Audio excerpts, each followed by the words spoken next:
The following contest is scheduled for one fall, with a 60-minute time limit.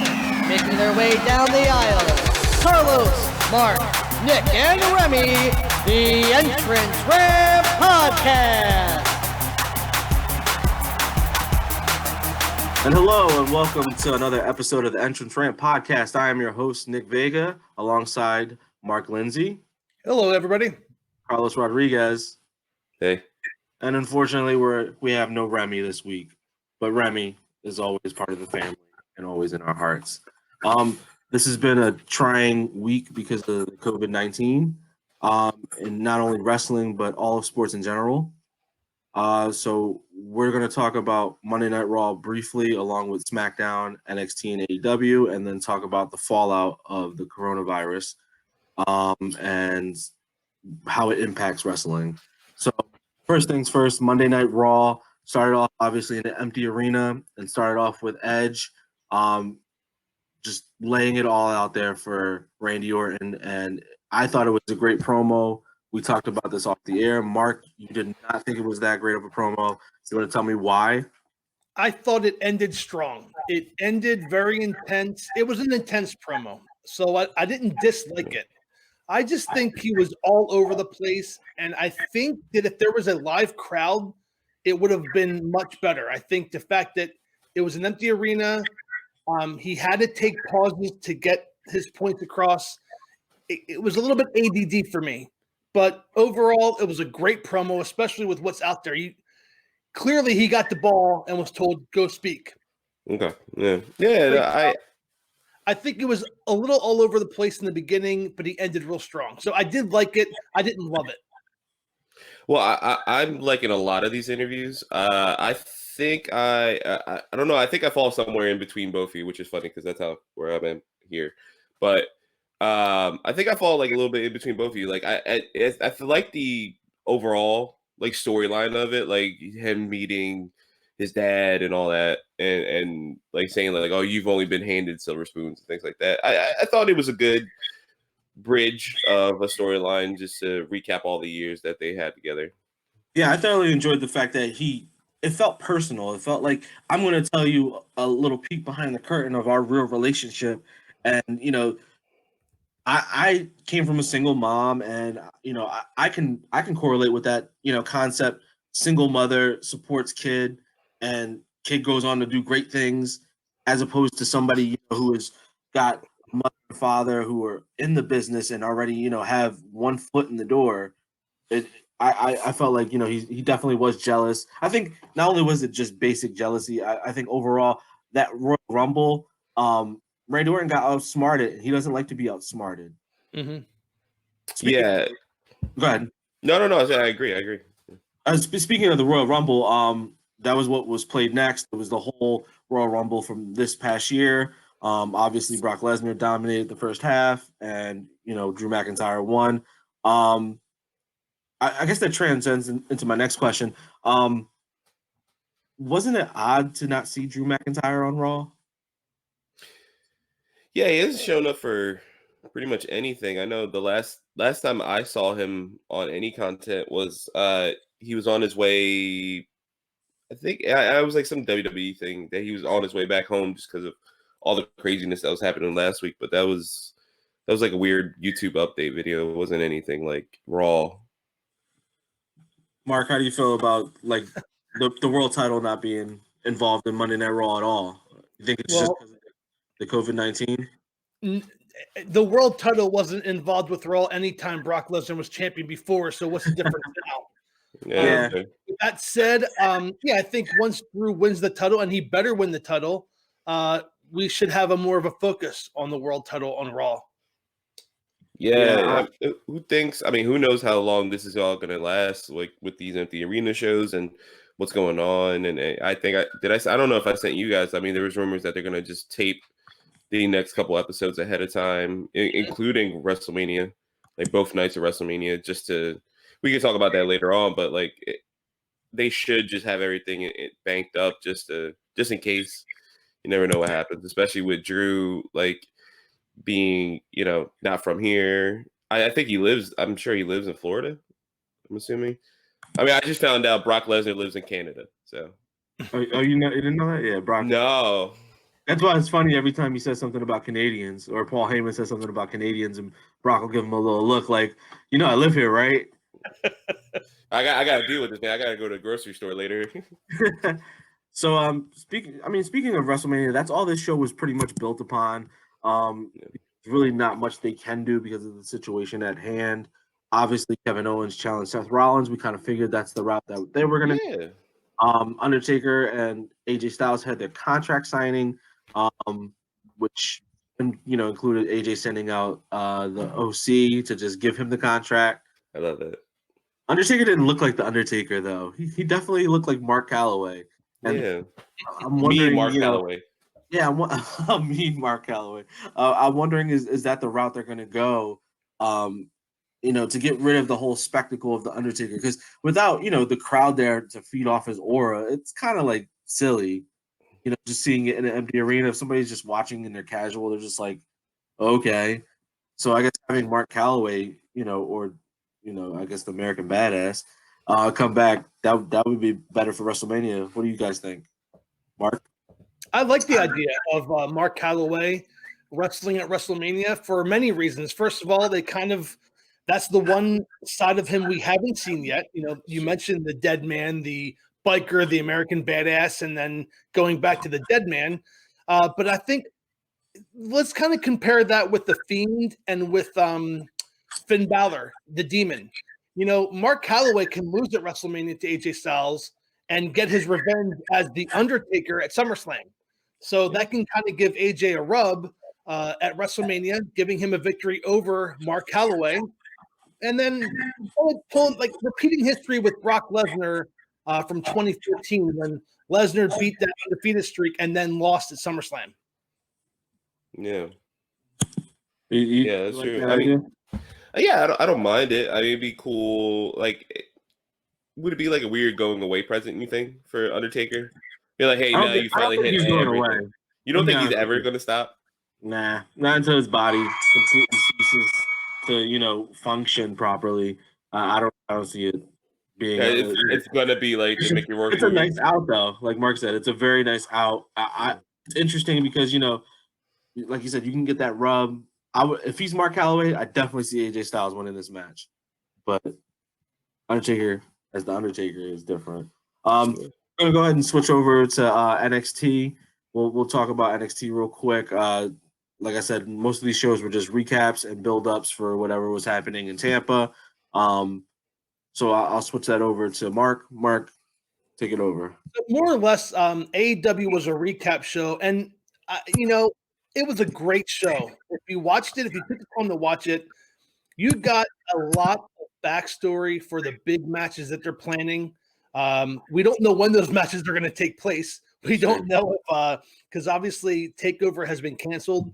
We don't know if they're going to incorporate the NXT matches in the WrestleMania, which I think they should.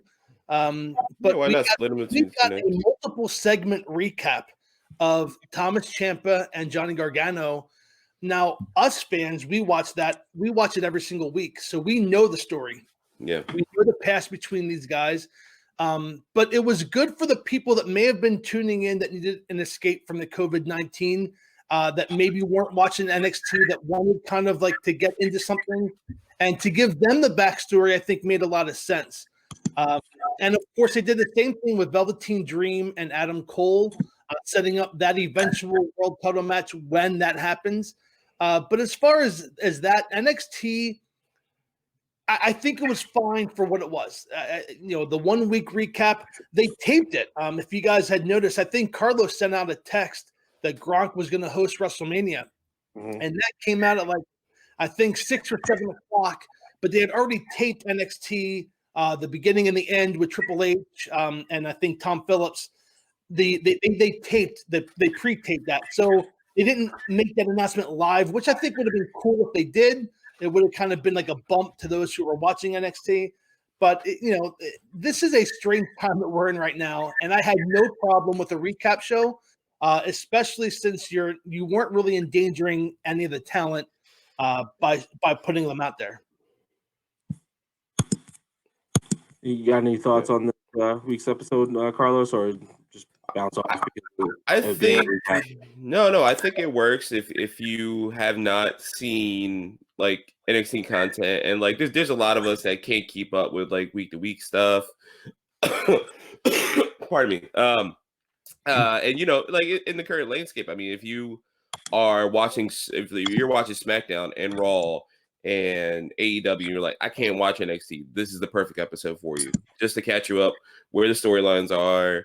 Usually, I mean, a lot of kickoff shows do that really well, but I like this drawn out, like this sit down interviews with Gargano and Ciampa about like their history, where everything went wrong. Ciampa being like, I saw a different, Johnny in his eyes, and things like that. Or Johnny saying, I think he went to Ciampa, he's like, I looked in his eyes and I saw the same thing that I saw when he hurt me, like the same look that when he spit on my wedding ring. Like I like those little touches to the previous storylines, and I thought it was a good recap. I just think if you're someone who ranks every episode of like the Wednesday nights Warfare, AEW won. They actually had content, Yeah, no, I totally agree. I like.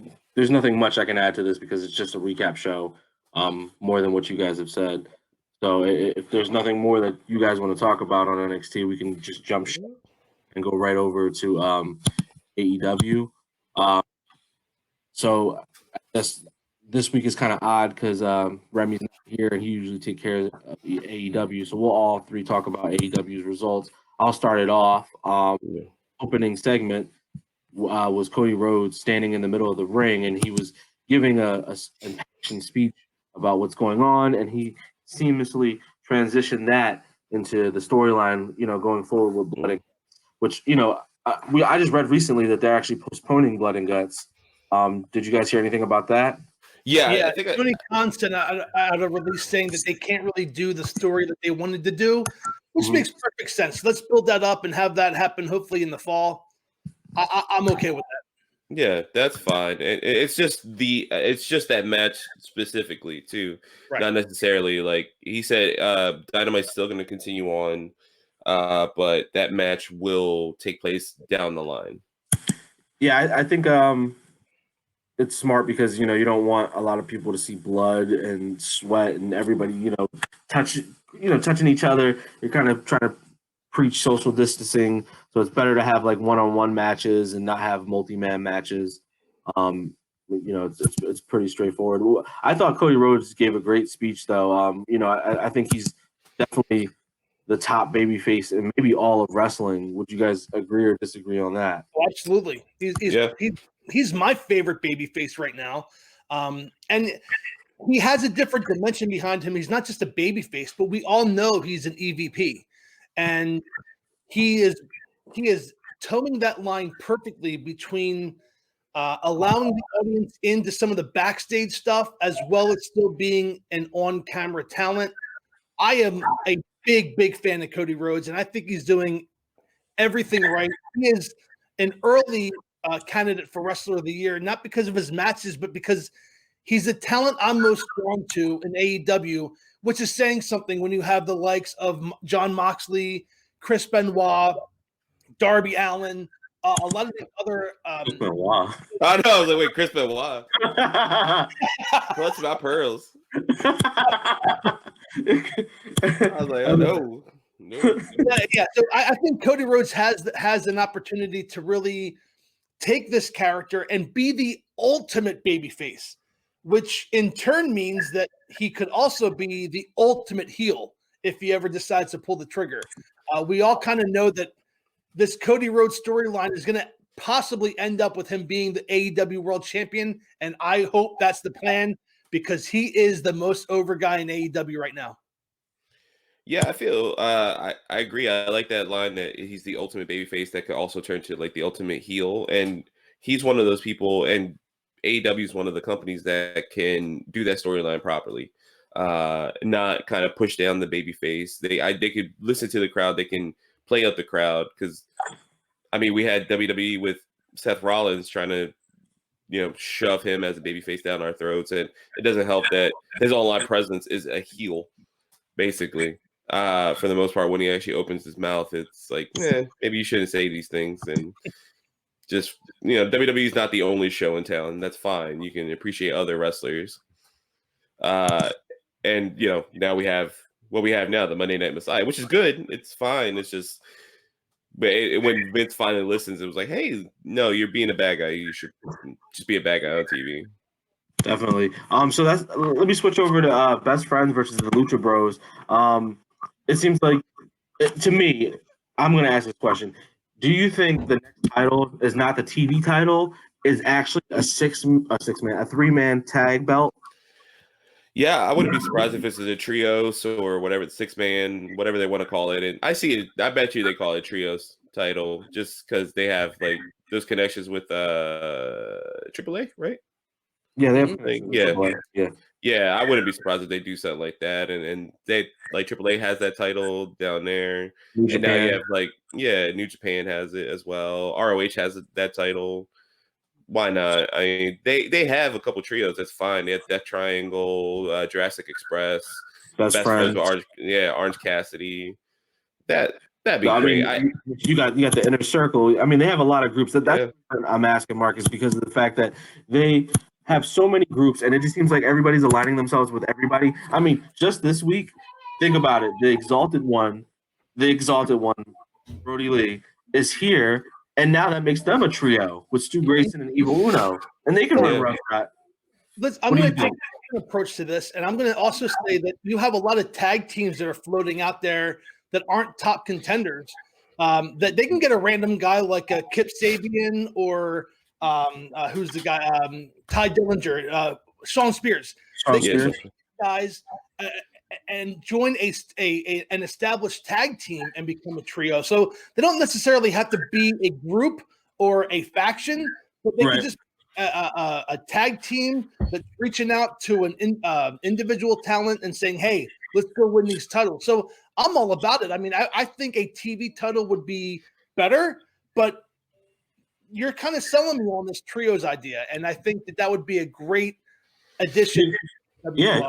Good one off the top of my head. Private Party and Joey Janela. Yeah, right. Oh, wow. Yeah. That would work. There's a trio right there. So that's just my thought. I was just watching this week's match between the Best Friends and Lucha Bros, and I just kept thinking to myself, like, why would they become a trio? Why would Pat have friends? That's his whole thing, is that he doesn't have any friends. He's not a nice guy, and now he has these two awesome, tag team wrestlers on his side to make this awesome trio.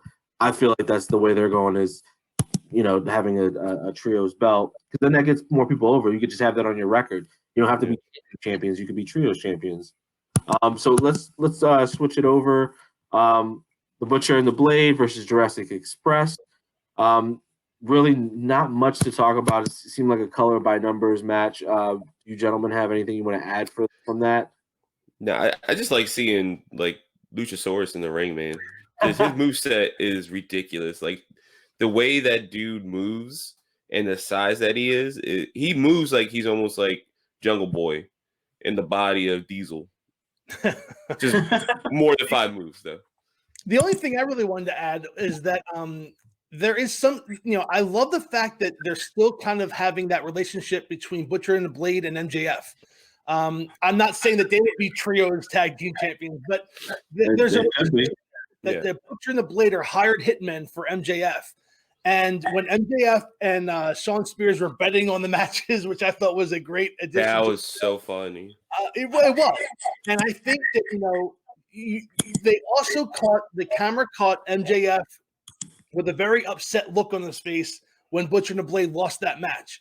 And that didn't go unnoticed by me. So I think that having that interaction is only going to elevate everybody, not just MJF. It's going to elevate Butcher and the Blade. It's going to elevate Jurassic Express for beating Butcher and the Blade. So these little tiny interspersing storylines are a breath of fresh air because it's more natural. It's not forced. It's not acting. It's not it's oh, did you see that?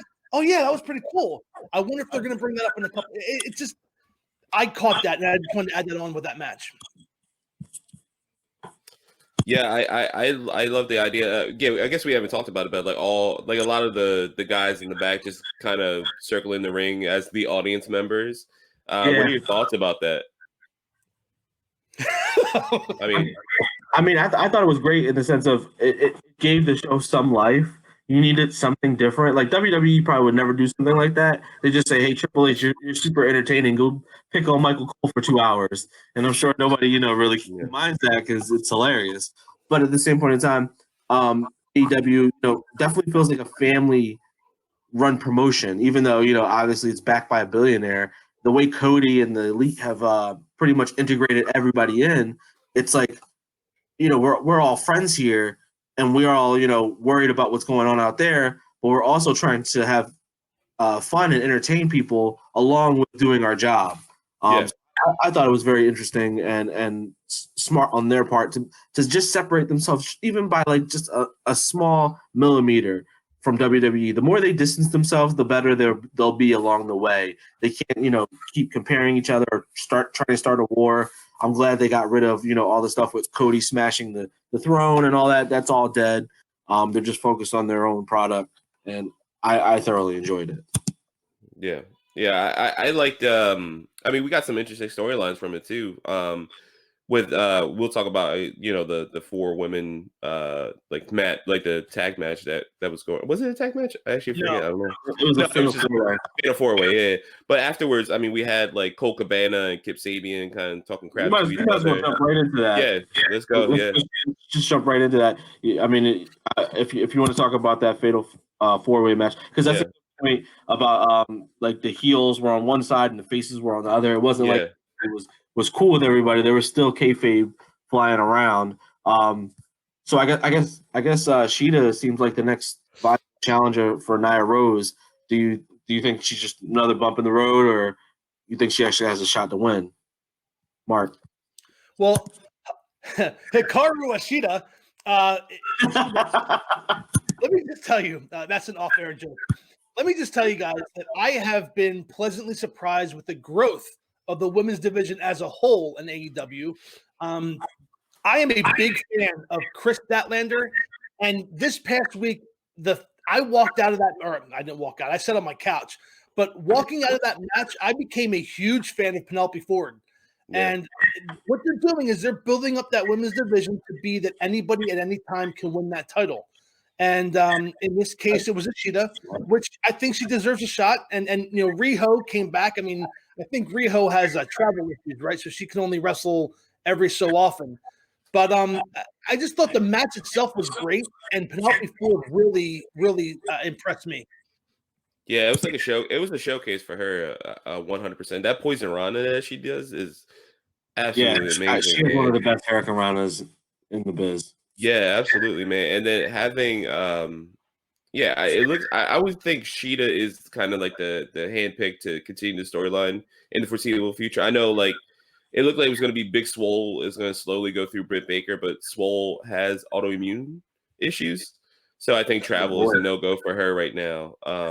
With everything going on in the world, so I don't know how they'll build up these storylines and these things like that, but I think Sheeta's a great choice to go against Nyla Rose. I think them two will put a hard hitting match, and that's someone like Statlander where I like, yeah, it's believable that she could beat Nyla Rose. Mm-hmm.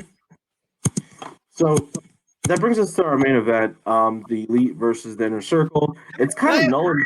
Real quick, Nick, because before the main event, there was something that happened that I wanted to really touch upon, and that was the Jake Roberts promo with Lance Archer, where they ripped Cody for ignoring their presence the previous week. This is the stuff that is gold with AEW. Jake Roberts is a huge get for them.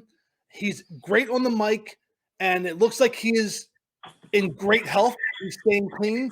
And if he continues this, he will be a huge benefit to AEW. And that we haven't heard Lance Archer say a word yet.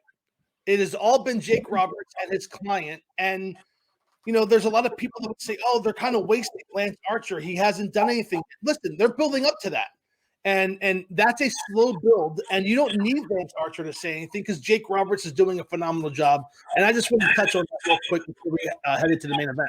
No, I 100% agree with that. And having the video package they had with Lance Archer just murdering everybody in that like Carney ring. Sorry if you're a Carney and you're watching. I don't want to offend you. Small hands. No, like having that ring though, like I thought that was awesome because if you don't know him from New Japan or things like that, like this is a perfect introduction. Like that whole everyone's gonna die thing that's his thing, and he's awesome. He's so good in the ring too. I want to see him and Luchasaurus go at it at some point. I don't know how they build that storyline wise, but that'd be so awesome. Just a random match on Dynamite. I can see that. I mean, yeah, I agree with everything you guys have said. I thoroughly enjoyed Jake Roberts. Other than the fact that I thought he had shaved the side of his head. I was trying to figure out if he just forgot to put Just for Men on and just right, and the rest of his hair was like dark. But other than that, I have no beef. So I guess we can talk about the main event. There's really not much to talk about because of the fact that Blood and Guts has been canceled. So this whole match is kind of null and void. I don't know how they'll do something to compensate the win. Yeah, it's been postponed at least. I mean, it's going to happen at some point. I mean, I'm wondering how they're gonna proceed with this. Like what stakes are going to be for this week. I mean, it seems like they're going to have another empty arena show. Where is it going to be at? First of all, like, because I don't know there was rumors that they don't know where it was going to be held at. I don't know if they had the daily place, right? That's what the place in Jacksonville is called, the Daily's place. Yeah. I don't know if they have that on lock, similar to how like UFC has the Annex and WWE has the Performance Center. I don't know if they have that as kind of like a location they could keep using, but I think I see them being able to continue the storyline at least some way, shape, or form. The match was great. I mean, as always, those dudes can go, and then having Jericho on the mic, and then what are you guys' thoughts on him stretching time for Vanguard 1? It was evident that something was going to happen. And when I heard that noise, I'm like, oh wow, AEW needs to work on their boom mics or something. I didn't think it was going to be the Vanguard 1. Yeah. It was a really good introduction to Matt Hardy. Yeah, that was the biggest thing out of the match. Obviously, is Matt Hardy showing up. I guess he's taking Nick Jackson's spot, right? Yeah, that's the idea. Yeah, that's the idea. He's going to take Nick Jackson's spot. I thought it was going to go Moxley, honestly. I was like, oh, Moxley wants in on this match. It's perfect for him. He's got beef with the Inner Circle. He can take him out. But Matt Hardy is a nice swerve. Yeah, and I wonder how they'll build up his this new broken Matt Hardy. Now he has a red streak in his hair, and I think on his free to delete thing, he called himself Damascus. That's what he calls his version of broken Matt Hardy. So we'll see, man. I mean, this is exciting times, man, especially having Matt Hardy creatively unleashed. And he's allowed to do it. And it looks like he's been given some power to go use his creativity in a manner that he wasn't able to before. And I just want to touch upon real quick, we're Facebook members of a group, and a lot of people seem to be complaining that they had introduced Brody Lee and Matt Hardy at an empty arena. But, I am a big fan. Look, I love pro wrestling, and this is getting me personally through this COVID-19 as an escape for 2 hours. And I am so happy that AEW has decided to try to go forward producing weekly live shows. It may not be the best thing. We may look back at this and say, oh, my gosh, that was the worst mistake they made. Yeah, I know, right? I'm really happy. And the Matt Hardy's, we all kind of thought it was going to happen. There were wrestling rumors all over the internet saying, oh, he signed, he didn't sign, he's going back to Ring of Honor. Look, that's what Matt Hardy does, man. That guy is his own best promotion machine.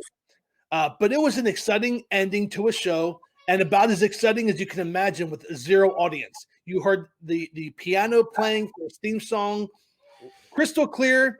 Vanguard 1 making an impact, and the Young Bucks, of course, being in Free the Delete. The whole thing is tied together about as perfect as you could have made, even with the crowd. And I think the fact that it was an empty arena made it that much better because you didn't have to have the oohs and the ahs from the fan. Chris Jericho's face said it all. Yeah, and I don't know if you guys, I read like a transcript of Matt Hardy on Talk is Jericho this past week, and he said that the original idea, at least for him, was that it was going to be in Rochester, New York. It was going to have, they can't have Vanguard 1 in the arena just to do the FCC stuff. So it was going to be outside the arena, and then he would have like, I don't know, it's like landed on Matt Hardy, almost like an eagle, like would land on like a Falconeer or something like that. And then that there would have been like a video package for that, and then he would have been in the arena. And similarly with the Brody Lee thing, that the idea, like they still pulled the trigger on him being the Exalted One, but it was supposed to be in Rochester, New York, where he's from. So that would have got a huge pop from that crowd. Because, and can we talk about, that's the most I've ever heard him speak ever. I saw tweets about that. Luke like speaks. Yeah, I don't think he ever talked that much in WWE, NXT, even. Like, he's good. In one of our previous episodes, I had said that, when he was a member of the Wyatt family, he was a great follower. But now we're going to see him as a leader. And so far, he's 1 for 1, man. He sounded really good on Wednesday, and he was a great promo. So I'm looking forward to more. Look at where this storyline started with the Dark Order, and look where we're at now. Like, it's so much better, and them taking a little bit of time. I knew they were going to be good. Like, everybody poo-pooed on them when they first came out. And I mean, I will admit the Gimps was a little weird. Yeah. But I knew they had. Right now on our podcast, Carlos signed up. He is a member of the Dark Order. Yeah. I enjoy it, but I do not want to be a member. I don't even go to church on Sundays, so I can't help it. So we're gonna switch over to Friday Night Smackdown. Carlos, you want to go ahead and take that away? Yeah, all right. So again, we had Friday Night Smackdown emanating from the Performance Center, as did Raw this past week. So I'm just gonna go through just kind of closing thoughts. There's not too much, like similar to Raw, not too much happened. We had some good matches. I'll touch on at least the one great match that I wanted to really speak on, which was Daniel Bryan and Drew Gulak as this new form tag team versus the Artist Collective, as they're known now, which was Shinsuke Nakamura and Cesaro. That was a great match, man. Gulak just continues to show off his technical talent. Did you guys get a chance to watch last night? I didn't get a chance to really watch last night, but I read up on it, and you know how I feel about Drew Gulak. I've been following that dude since he had like 1,000 followers. Yeah. He's always been like in my book. If you guys get a chance, like later on today, I would suggest watch. I would suggest anybody to watch that match. That was probably the match of the week. Technically wise, that was probably the match of the week. In that sense, match of the week is probably the Elite and Inner Circle. That was actually really good. There's not a big pool. Yeah, exactly. Yeah, it's not. We don't have that much to pull from. Yeah. Also, yeah. So we had the introduction of Gronk. This is his first time as presumably a signed talent within WWE. He was introduced as the host of WrestleMania by Mojo Rawley. So what are you guys thoughts? I actually watched. See, I was going back and forth with SmackDown. I thought I was DVRing it, and I wasn't. So I was going back and forth watching it. And I actually saw this segment where Gronk came out and King Corbin came down the ring. And I got to tell you something. Gronk on the mic was pretty good. I was impressed. Yeah. He's corny, but like it's fine. Right. It works for his character. I like how if you haven't seen it, you got to watch it. He enters the ring, he grabs onto the ring post and starts gyrating. It was funny as hell. I know he's hilarious. After I saw what he did to Steve Harvey. Oh yeah. With the light go, boom. He's like, get this guy off the stage. Who is this? It's perfect for WWE. And I'm, as an Eagle fan, I shouldn't be a fan of the Patriots, but dude, Gronk is a character, man, and he's somebody who's gonna. he's going to be over, and he'll be booed in towns like New York and Miami, the AFC East towns. Yeah. Will probably get booed out of the building, and he'll laugh it up and then, continue being Gronk. But I'm interested in seeing where this is going. And it kind of tied into Baron Corbin and Elias storyline. Basically, he set up that match for WrestleMania. Gronk said, "Hey, I'm the host. I'm going to make this match at WrestleMania." And Elias, of course, very happy with that. Yeah, I think he at some point someone's going to get physical with him. I mean, Mojo kind of like alluded to that yesterday opening, like that. He was like, "Hey, in WWE, you get hit on the field, off the field, in the backstage, when you're not paying attention." And I don't know why I feel like it's going to be Mojo.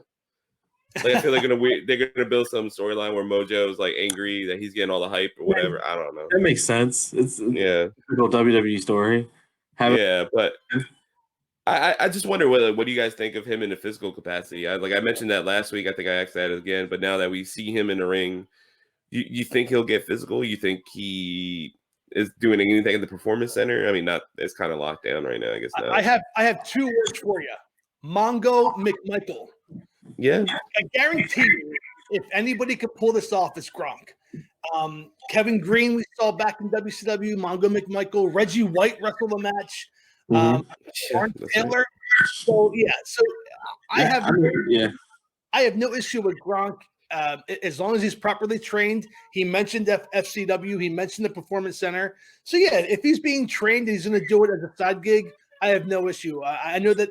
I think Remy was the person who had an issue when we had mentioned, hurting somebody and being an on-air talent. But I think the fact is, if he's used properly, he's not going to be your world champion. So, why not have a match teaming with Raleigh? Why not? Yeah, I mean, that's a good point. And yeah, you did bring a good point. We have Mongo McMichael as like kind of the shining example. I mean, how many former football players have actually wrestled? I mean, think of it that way. I mean, we have like Goldberg. Named them all. yeah, exactly. Well, no, because there's Goldberg, Corbin. I didn't realize he was in the NFL. I forgot about that until you mentioned that last night. Yeah, he was a lineman. Yeah. Mm-hmm. So like that. Look at The Rock. CFL. Yeah, but see, it's different though. I think it's a total different thing. But like everybody you just named, with minus like maybe LT. Yeah, he's going to the Hall of Fame. First ballot, easy as can be. And I'm not saying that those rest of the guys were complete scrubs, but they weren't known for being football players. That's fair. Yeah. Kevin Green, Kevin Green. Kevin Green's Hall of Famer. Right. Yeah, Kevin Green's a beast. But he wasn't a full timer either, right? He was a part timer that would come through and like summertime. Yeah, he would wrestle every so often. Yeah, but that's what I'm saying. If we're talking about full time, professional wrestler, and of the how old is Gronk? 32. Yeah. So, he's not super old, but he's also not super young to be starting in a brand new business. And like, I could see it like McMichael in the sense of he wrestles, maybe for like a whole year in total, but then he goes onto the mic and maybe does commentating.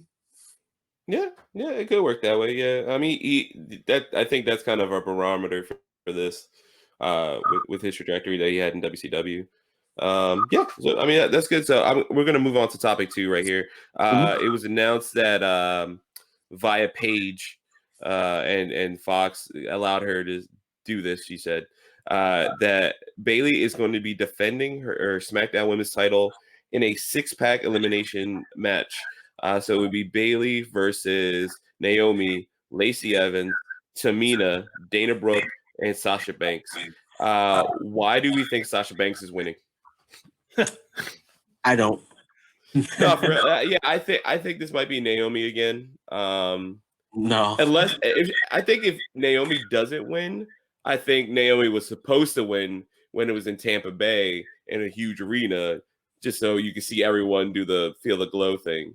I have been on the Bayley train ever since she went heel. She is holding on to this title for as long as she can until somebody awesome comes through those doors. See, I thought it was going to be Paige. Now, Paige taking the belt from her, now that would have been very interesting because it took forever for her to come back.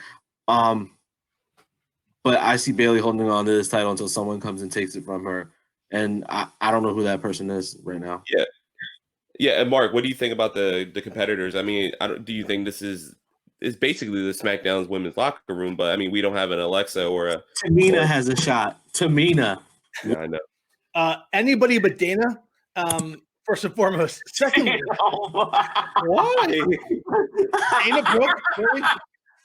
Listen, I'm just happy that it's an elimination match. I have said this before on episodes in the past that when they have triple threats, fatal four ways, or in this case, a 6-pack challenge, I want the elimination. You can really do yourself a favor by building people up by eliminating so many people. So if you wanted to make Tamina a monster, which she is, you can have her pin 2 or 3 people in this match and then take the fall to the eventual winner. So you could really book yourself you can book this to be elevating talent that not necessarily has to win. And I'm with Nick. I think Bailey walks out champion. I think throwing what's her name in there? Oh gosh, okay, throwing her in there. Snoop Dogg's niece. Sasha Banks. I'm throwing a blank back. Throwing her in there is a red herring. Everyone's going to be picking her to win, and I think Bailey's going to hold on to the title. Yeah, I mean, you kind of selling me on that. I was thinking we get a either Naomi or maybe Lacey winning in this instance, just because they built up that storyline. But I love the idea of an elimination match. I ever since I was a kid, I always hated like just fatal four ways where there's one pinfall. I don't know why. I just hate that. It's like a weird nitpick thing I've always hated growing up, and I'd love the idea of an elimination match because I think you can. It's a longer match. You can build storylines that way, like you mentioned. Also, you get like fatal four-way matches, and they're 5 minutes. It's like, why? Then why did we have this? 1-on-1. All right. So, topic 3 for SmackDown. So we had an ending segment with Goldberg and Roman Reigns. Last week we had an interview with Roman Reigns and Michael Cole where it was basically just like a sit down, just kind of normal talk between Roman and Cole. And I think it was probably Roman's best mic work that we've seen in a very long time. He kind of spoke more like Joe than Roman. And this week I think it was the exact opposite.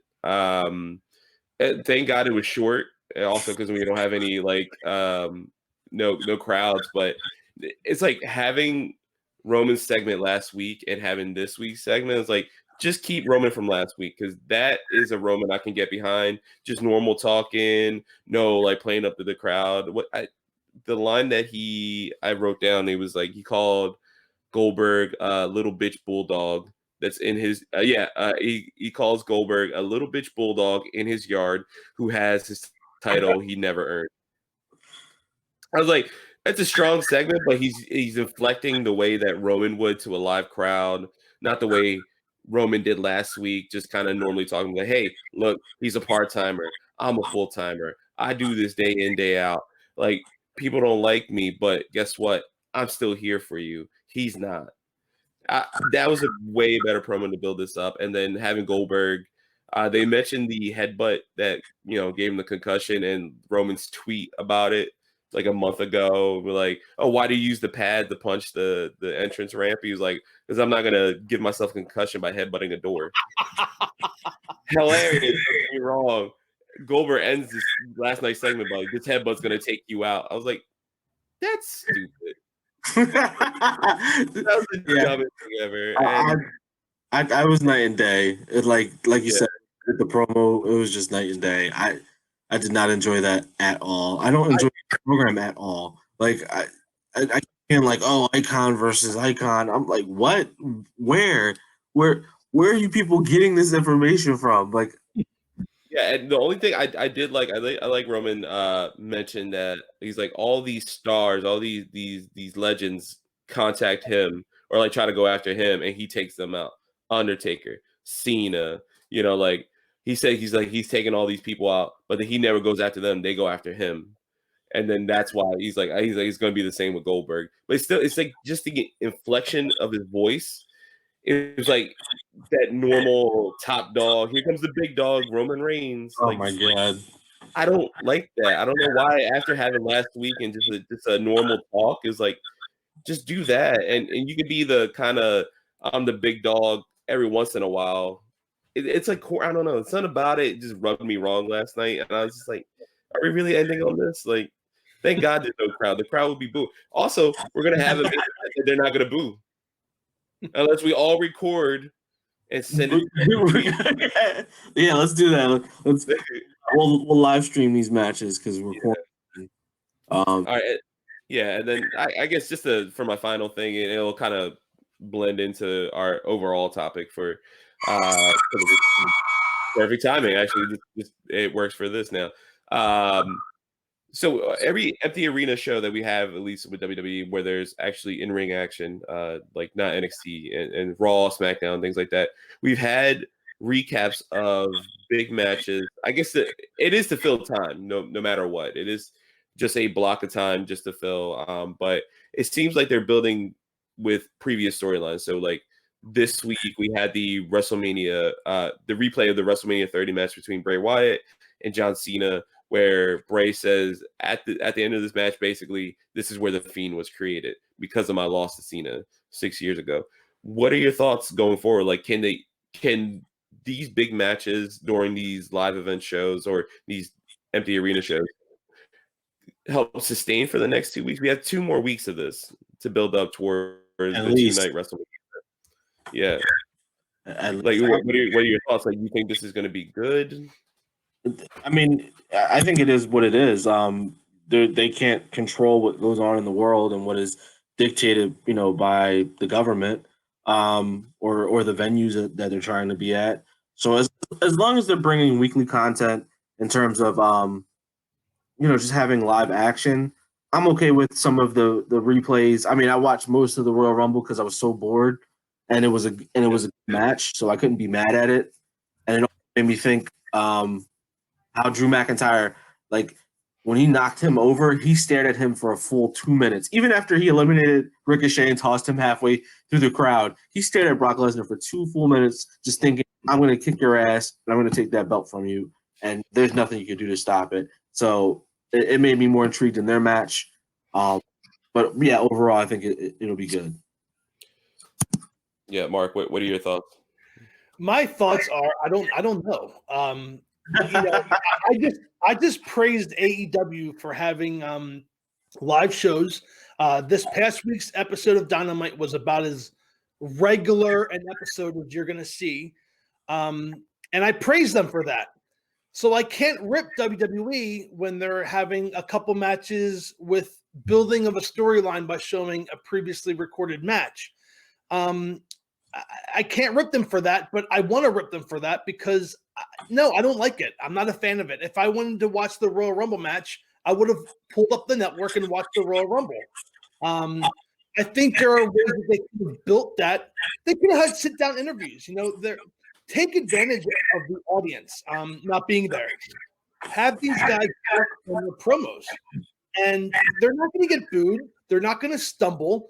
So have a Roman Reigns come out and have an actual segment, a 10-minute segment with Goldberg and Roman Reigns where they're having a conversation, and then slowly that conversation escalates, and then you have the chairs, Cole leaves the ring, you have the face-to-face. I think they could have done that so differently. So that's more or less what I want to say. Look, they're there. Those wrestlers are there. Whether they have coronavirus or not, they're there. They got tested when they entered the arena. That's true. They're in the ring. They're not 3 feet apart. They're there. So make the most of it. If you're going to have physical contact or you're going to have them that close to each other, then book something better than a 5-minute segment where they're using terms that sound like a 5-year-old would say it. I wasn't a fan of the matches being taped. I think they could do so much more with the talent that's already there. What were your thoughts? I don't know why it just popped in my head, but like, let's say last night we had the WrestleMania 30 match. Would you prefer if it wasn't the full match, but like highlights, and then have like different wrestlers, like, I don't know, like even keep it kayfabe, just have Rowan be like, so what are your thoughts, like when Cena like beat Bray and just like him growl or something, like almost like I'm trying to think of like almost like a 30 for 30 where like you sit down, you go back like, all right, so let you know in January we just had the Royal Rumble and Drew and like Ricochet. What do you think about like Drew and you like teaming up to take out Brock? He's like, oh yeah, this, and then he's like, yeah, I wish he didn't take me out, but you know, Drew is that crazy talent. Like kind of put Drew over. Like that dude's a one in a lifetime talent. Like look at how fast he is. Like I'm fast, he's fast too. And look at the size that difference that we have. Like there's no way Brock's beating him. You know, like things like that. Right. And I'll say this too. I don't know if you guys are watching on the network, and this is a topic we can talk about in our closing thoughts, but the fact is WWE has released, the network has released a bunch of documentaries. And one of the ones that they recently released was on FCW and how the talent went through Florida Championship Wrestling that turned into NXT and, of course, the main roster. And Drew McIntyre had a segment on that was focused on Drew McIntyre. And, you know, go back to that, you know, making a documentary where you're saying, hey, this is where I started. I was Vince McMahon's chosen one. I had to leave. I had to go elsewhere to improve my craft, and I came back, and now I'm fighting for the world championship. And you make it you blend the entertainment aspect of it with the real life aspect of it, and it can be meshed together. And they're not capitalizing. I think this is the time that you experiment, because we're going to be watching it as an escape anyway. I don't know what the ratings are. I don't know if this, you know, I know that AEW crushed NXT, but I have a feeling that's because NXT was just a recap. I think if they had new original content, it would be much different. They can continue the storylines without actually having matches, but they're not utilizing what they have. And I think that's my biggest argument with this entire thing. But at the same token, I'm happy that there's something to watch. So I don't want to bash them, but I'm not really liking it either. Yeah, I agree. Like, and we had, well, you know, as I saw, I watch a segment on YouTube called Wrestling We Regret. He does a Wednesday Night Warfare, Brian Zane, and he recapped this past Wednesdays, and he's like, the obvious winner is AEW because they did something. NXT didn't. He's like, and he's similar to what you say. He's like, I'm not trying to bash them, but you know, if you watch NXT, which we're assuming you do, you know the storyline. So there's no point for you to watch these 2 hours. If you're watching, and then that just makes you turn to AEW because they're like, oh, this is actually new. And then we keep watching. And then what do you get? You get Brody Lee, you get Matt Hardy, you get, you know, Vanguard One, you get all these storylines, you get Lance Archer, continuing storyline, stuff that it's going to keep building. And I think and AEW doesn't have a pay-per-view coming up. They had the big show Blood and Guts, which was still a normal Dynamite night, but it's just a more hand show similar to Bash at the Beach and things like that. But their next pay-per-view is probably May if everything's cool in the world. WWE has WrestleMania in 2 weeks. And you're right, this is the time to experiment. We're seeing that now, right? WrestleMania 36 is a 2-night event, similar to Wrestle Kingdom this past year, which a lot of people have been requesting. Why not, like, and similar to, I mean, I sent you guys the ESPN thing. ESPN is going to have a recap for the next couple Sundays, including WrestleMania Sunday on ESPN TV. Some really important WrestleManias, like in its entirety on live TV.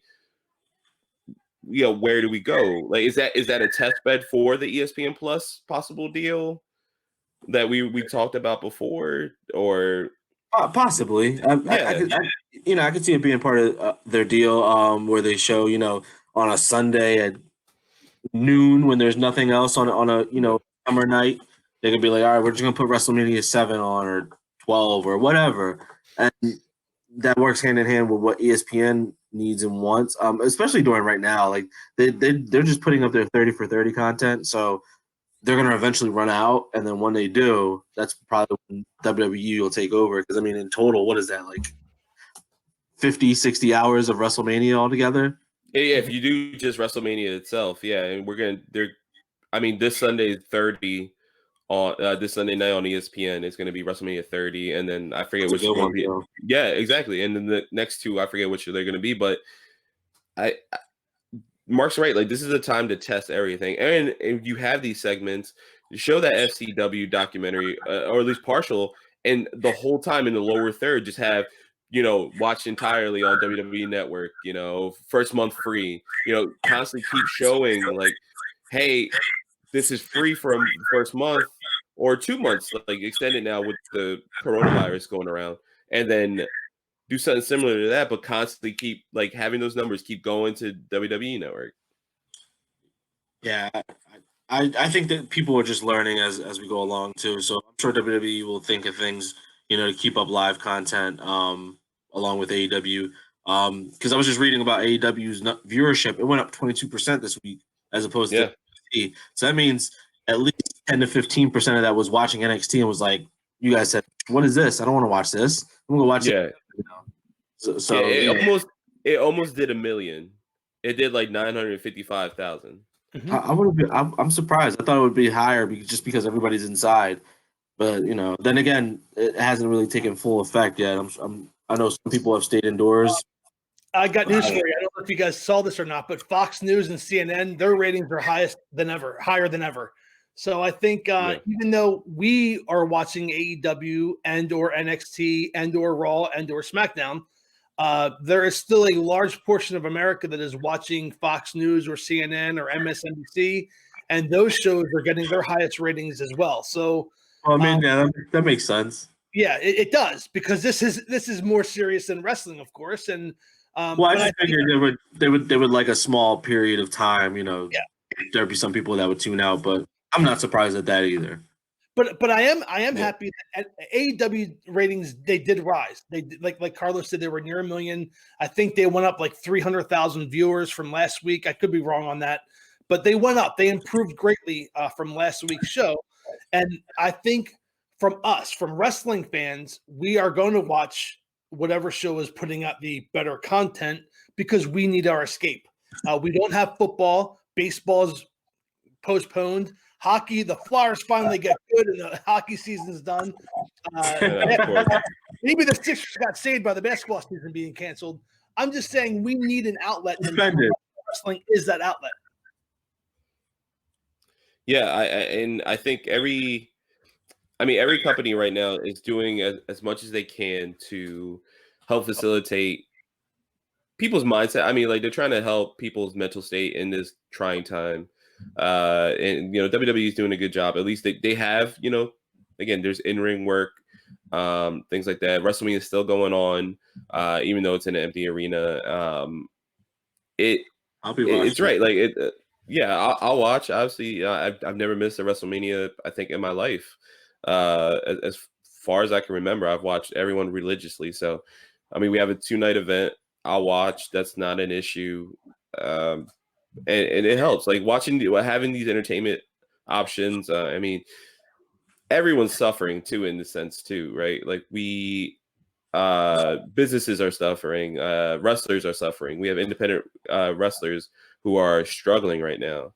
Don't ask Braun Strowman about it, but I felt that coming along. I was waiting for it in this podcast. I'm like, he's gonna mention Braun Strowman. Oh, absolutely, yeah. I think he forgot, how hard it is to live, with that WWE money. But you have everyone's trying right now, and everyone is struggling. I would say to our listeners, if you have a chance, just support as much as you can. I mean, we have, I think Wrestle Talk had a recent live 2-hour event in an empty arena. I think, and they helped out some local wrestlers there. I think Bea Priestley was on there and things like that. You can see that on their YouTube. Was that the Osprey? Yeah. Yeah, she wrestled her fiance. So, and apparently that's a great match. So why not? Yeah, watch that. That supports those wrestlers. I mean, we have crazy times. I mean, look at the entertainment industry. I mean, we have this past Friday, movies that have been in theater are now on Amazon. You can rent for $20. Yep. Like The Invisible Man. Disney just announced. I watched The Hunt last night. There you go. Through Amazon. I watched it through the Fire Stick. But I tell you what, The Hunt I think we would like The Hunt. Yeah, right. But there you go. Like everyone's trying to help facilitate people where they're at mentally. WWE and NXT and AEW are doing the same thing. Like we're all trying like to help in these weird, crazy times. And I think it's a weird time to be a fan of anything, like wrestling in general. I mean, I can tell you right now, this is kind of breaking news, but Wrestle Kingdom 14 night 1 is on New Japan World for free. They just announced. So if you are having a hard time mentally, you love wrestling, hey, first of all, listen to us. Why not? Hey, maybe throw us a $1. You know, we have a Patreon launching soon that helps us out. But yeah, go watch, man. Go watch as much wrestling. You know, support wrestlers, talk about it. Let's not pull a Braun Strowman and demonize other wrestlers. Braun Strowman's gonna come after you. Just know that. He's gonna come across the video and he's gonna be like, "Who's that guy on the corner?" I will scream like a girl. I will scream. Well, I have nothing further to add this week. Carlos said well wishes to everybody out there, and be safe. Mark, you want to take it? Yeah, of course. You know, there's only 3 of us today, so we hope everything's okay. I know Remy needed some time off today, so we hope that Remy's doing well and can take care of some dangerous times we have out there. We all find time to isolate, to go food shopping, and continue our daily lives. But we hope that for 1 hour a week that the Entrance Ramp podcast can entertain you and discuss things pro wrestling. And I said it before, I'll say it again. From a very selfish standpoint, I hope that pro wrestling continues because it's a great form of entertainment. And with that said, for Carlos, Remy at home, and Nick, I am Mark Lindsay. We thank you for watching, and we'll see you next week on the Entrance Ramp. Goodbye, everybody. Bye. Bye.